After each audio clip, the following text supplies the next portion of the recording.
স্বামীর পায়ের নিচে স্ত্রীর জান্নাত, এটা কতটুকু সত্য?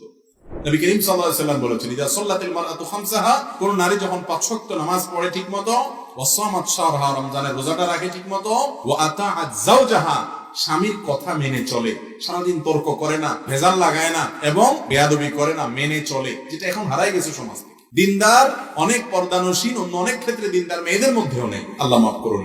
কারণ একটা হাওয়া চলছে, এই হাওয়াটা শয়তান চালাইছে, মেয়েদেরকে নানা রকম উস্কানি দিয়ে তাদেরকে স্বামীর অবাধ্য করে দিচ্ছে। অথচ একজন ইমানদার নারী তার জান্নাতে যাওয়ার জন্য এটা একটা পূর্ব শর্ত। ওয়া হাফিজাত ফারজাহা, এবং যদি নিজের ইজ্জত সম্মানকে হেফাজত করে, কোনো গুনাহে লিপ্ত না হয়, তাহলে সেক্ষেত্রে সে জান্নাতের 8 দরজার যে কোনোটা দিয়ে প্রবেশ করতে পারে। এই জন্য একজন নারী জান্নাতে যাওয়ার জন্য তার স্বামীর যৌক্তিক এবং বৈধ নির্দেশগুলো মেনে চলা, আনুগত্য করা এবং স্বামী এবং তার নিজের চরিত্র হেফাজত করার দায়িত্ববান থাকা, এটা তার কর্তব্যের অংশ। এর মাধ্যমে তিনি জান্নাতে যেতে পারবেন। তার মানে এই না যে স্বামীর পায়ের নিচে জান্নাত আছে। এবং এই জাতীয় অনেক কথা আমাদের সমাজে আছে। আরেকটা আছে আল জান্নাত তাহতা আকদামিল উম্মাহাত, অর্থাৎ মায়ের পায়ের নিচে সন্তানের জান্নাত। এইভাবে এই ভাষায় হাদিসে বর্ণিত হয় না বিশুদ্ধ ভাবে, বরং যেটি আছে সেটি হলো, এক সাহাবী নবী করিম সাল্লাল্লাহু আলাইহি সাল্লামের কাছে জিহাদের ময়দানে যেতে চেয়েছেন অনুমতি।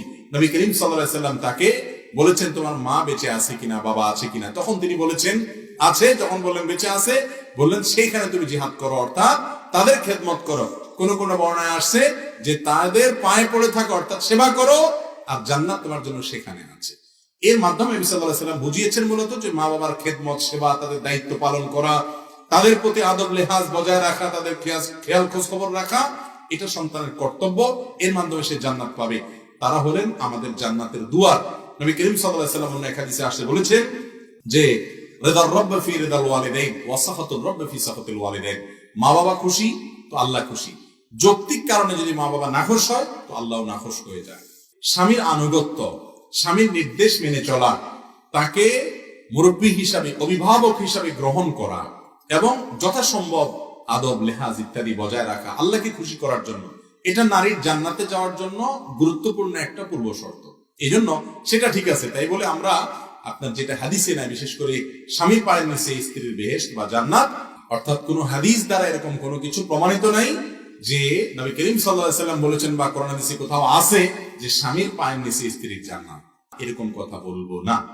নিয়মিত সকাল সন্ধ্যার আমলগুলো করবেন। আমাদের একটা ছোট দোয়ার বই আছে, রাসূলুল্লাহ সাল্লাল্লাহু আলাইহি সাল্লামের সকাল সন্ধ্যার আমল। এটা সুন্নাহ ফাউন্ডেশন থেকে আপনার স্বল্প মূল্যে বিক্রি করা হয়, বিতরণের জন্য ফ্রি, আপনার বিতরণের জন্য ব্যবস্থা আছে। এই বই সংগ্রহ করে সকাল সন্ধ্যা পড়বেন। ছোট্ট একটা বই, পড়তে অল্প সময় লাগে। আর এতটুকু যদি না পারেন, অন্তত 3 কুল হুয়াল্লাহ, কুল আউযু ফালাক, কুল রাব্বিন নাস 3বার করে সকালে, 3বার করে সন্ধ্যা পড়বেন। সবসময় পড়ে পুরোপুরি ফু দিবেন। আর বাসায় ঢোকার সময় বিসমিল্লাহ পড়বেন, বাইরের সময় বিসমিল্লাহ পড়বেন। এই বিষয়গুলো আমল করবেন, ইনশাআল্লাহ তাআলা জাদুটোনা থেকে হেফাজত রাখবেন। বিশেষ করে সূরা ফালাকটা অনেক বেশি কার্যকর। এটা নাজিলই হয়েছে জাদুটোনা থেকে মুক্তির জন্য। অমসারিন নাফাসাতে বিল উকাদ, অর্থটা পড়ে দেখবেন মিলবে।